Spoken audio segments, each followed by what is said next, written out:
Today on CityCast Denver. Casa Bonita has been closed for 20 months, and fans have been worried about what's to become of our beloved Mexican village in a strip mall. There were these stories of employees not getting their last paychecks, and the owners filed for bankruptcy. Then Trey Parker and Matt Stone swooped in and announced that they were using some of their South Park money to buy the beloved landmark. Yeah. Congratulations! Oh my God! Congratulations! Awesome. It's such a great day! It's such a wonderful day! We did it! Some people were excited, but personally, I was worried. What would they change? What would become of the Casa Bonita we've known and loved for more than 4 decades? But we also know that there's a lot of people in Colorado that have been working on, that love Casa Bonita and working on, and so we're excited to work with everybody and make it the place we all want to make it. Last week, we got news that Matt and Trey had made their first big move. They hired an actual chef, an award-winning chef who is known for her culinary expertise and excellent Mexican food. But who is she? What are her plans? And what will become of the molten plastic cheese, dried out rice, and refried bean spackle that Casa Bonita is known for?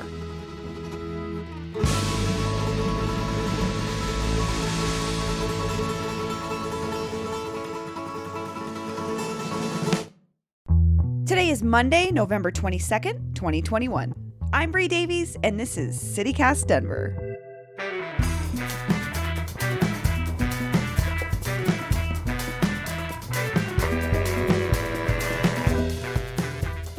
I gotta close the parties because people is coming and I'm like, ugh. Dana Rodriguez owns and operates 2 excellent restaurants on Larimer Street, Super Mega Bien and Working Class.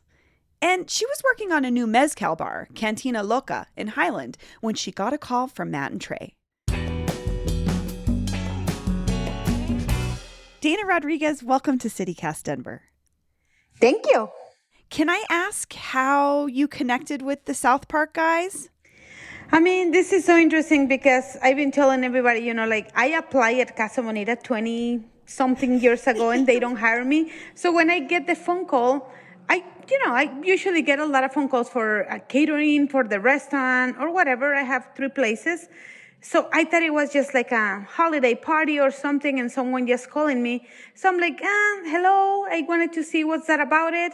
And they tell me, we have something for you to interview with those guys to see if you're interested to do the food at Casa Bonita with Matt and Trey.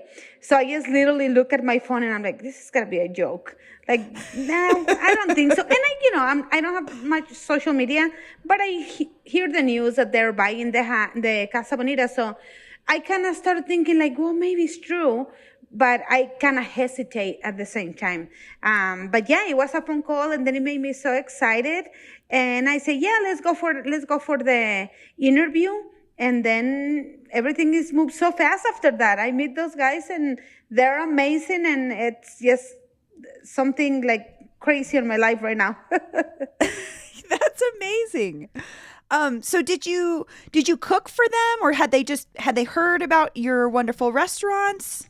I'm sure they heard about my restaurant. They are people from Colorado, and they always and the news, and they always read it and see things around. So I'm sure they know about it. But yes, that's one of the things. After the interview, when we talked, that was the next step. They wanted to taste the food, and I'm like, absolutely. I was so excited just to meet them. I'm just like, even if I don't get this job, I'm like, fuck yeah, I can say I meet those guys. So I was so excited. And I was kind of nervous and I'm like, oh my God, I don't know how they are or all of those things. So yeah, I say we can cook at Super Mega Bien right before we open for service. So, we have a little bit of time to taste and talk and all of that. And as I was bringing the food and they're eating, they're like, yeah, this is great. And I'm just like, okay, I hope that means yes, it's good. Oh, I don't know. So that was very exciting just to get to know them and also just to see that they are real humans. When it comes like, let's interview, let's taste, and let's talk about how we can make something exciting. Yeah. And so you're obviously a busy person. You run multiple restaurants. Why did you want to take this on?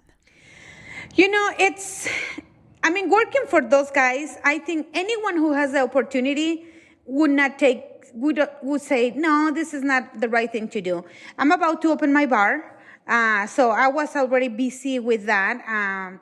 It's a lot of hard work to work behind the restaurants, and my places that you can see here, they're pretty small, 50, 60, 80 seats for the most, but we can do 500 people a night in these little places. So when I hear that, I say, okay, how many meals we have to do there? That was my first fear, because I like to make things in my own way, and I know some things take a little bit of time and all of that. So it was a fear behind me, but I say, I absolutely can do it. Like, I can make anything that you put me as a challenge. Casa Bonita is an iconic place in Colorado. And I'm from Mexico, so I'm like, they never have like the real Mexican good food. Right. So I'm like, this is the opportunity to, I always say my business and everything that we create are just a platform. So you can do employment, so you can do nonprofits, and you use all of those things for that. So I'm like, oh my God, having good food there that people can go to have an entertaining, to have a great drink, and now to have a good food. This is like a dream come true. Like, hell yeah.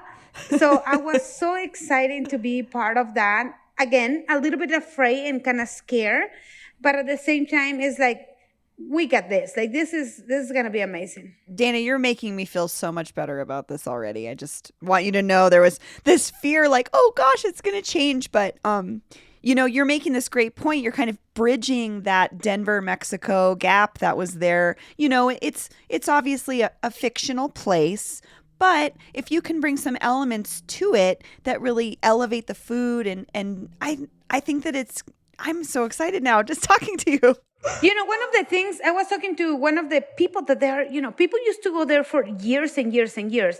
One of the comments that people say, having a shitty food there, that was part of the whole thing, right? Right. And I say, I agree. That was part of the, being on the line for many hours and waiting with your tray on it, and the food get cold, and then you get a seat and you see the entertaining, so you forget about the food and everything. And I say, that's one thing. Another one is like, it wasn't really, really good food. And sometimes people don't feel good after next day or whatever. So I say that those things can change, especially these days now, people is very careful about what we eat, what we drink, sustainable food, sustainable drinks, and all of that. I say, and it's just like a culture that I created in 20 years here in Colorado. It's just cooking good food. It's not fancy. It's just quality food. Something I've been curious about is that we don't really see the kitchen, the actual kitchen as customers. There's the window where they used to make tortillas. It's been kind of empty. And then you walk along this line and then food comes out of a hole in the wall.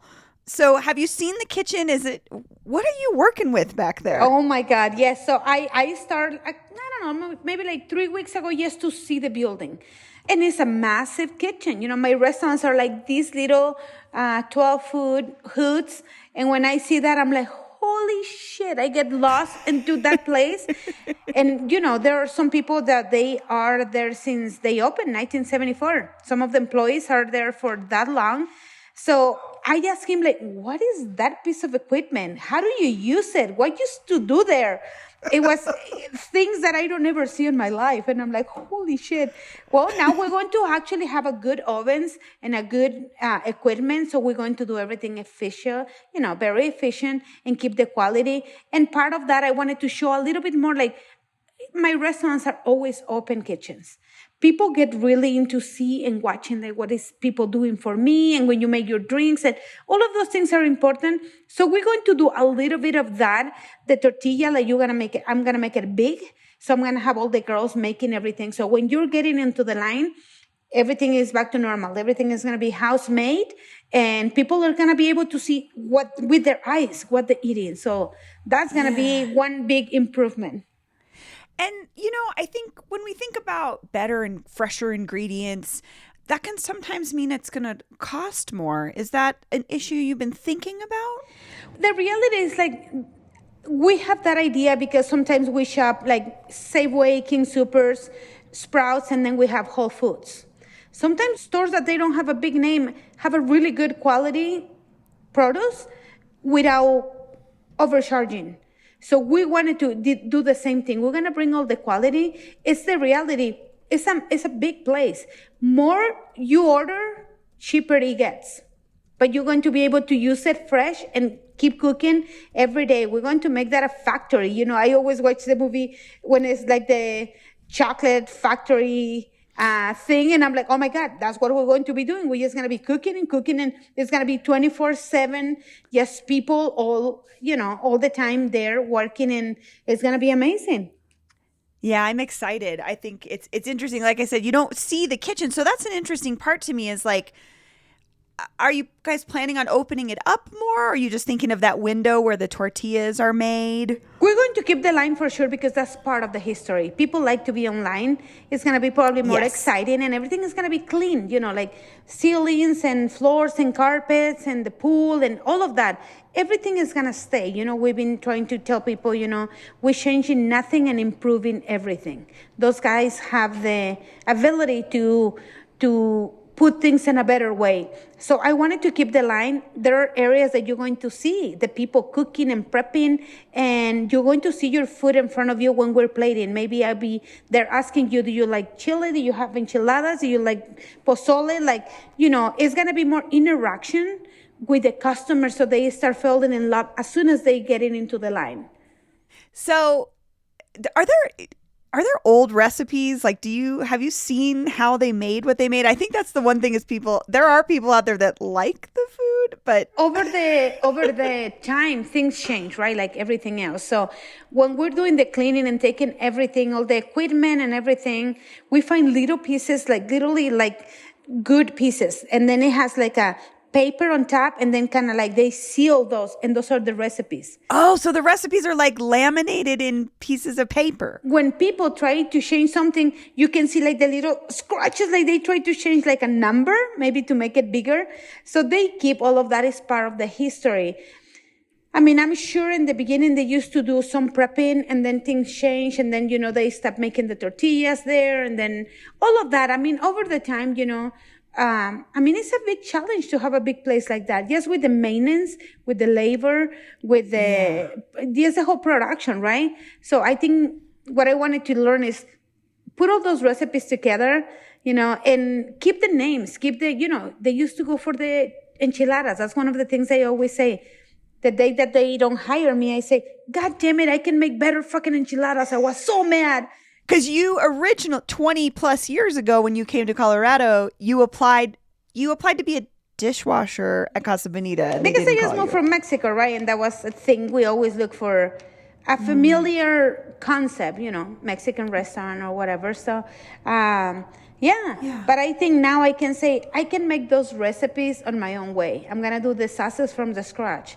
We're going to do the tortillas in-house. We're going to bring the best cheeses that we use in Mexico. So when you taste it, it's going to be a great enchilada. It's maybe the same name because we wanted to keep it that way. We want people to go back for all the reasons that they used to, but now in a better way. It's funny. So I have a 5-month-old boy, and I'm thinking he's never going to experience the bad food at Casa Bonita. He's only going to know this wonderful version, and I kind of love that. This is a next chapter for Casa Bonita. And the sopapillas are going to be there, so. Oh, yeah. What's going on with that? That was like the one thing people said wasn't bad, but are you going to still elevate that, make that your own thing? I get all new equipment, so it's going to be, the machines are better. We're going to use their recipe. I respect that a lot because I love them. They're delicious. I'm going to probably do a little things extra.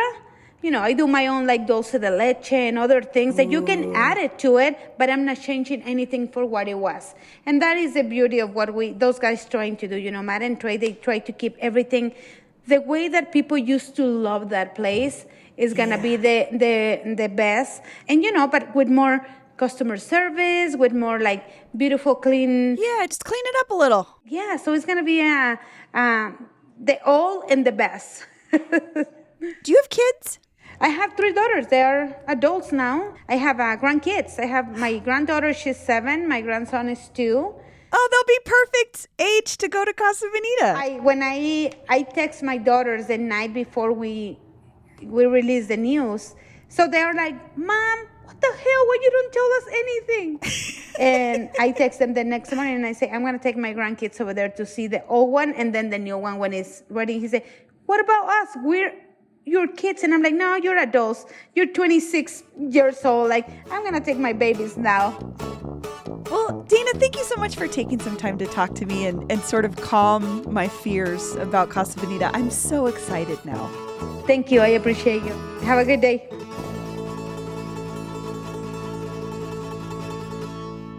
And here's what else is happening in Denver today.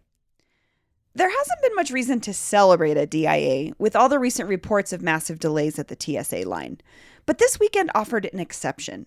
After months of negotiations, 350 janitors went on strike Saturday morning.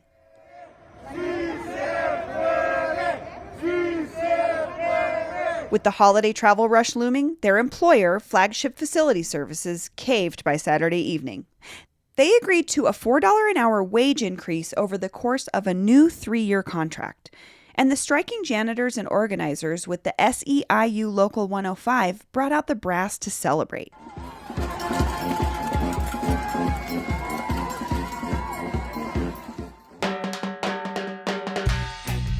That's all for today here on CityCast Denver. If you enjoyed the show, why not take a minute to tell a friend about us? Rate the show wherever you get your podcasts and subscribe to our morning newsletter. We'll be back tomorrow morning with more news from around the city. See you later.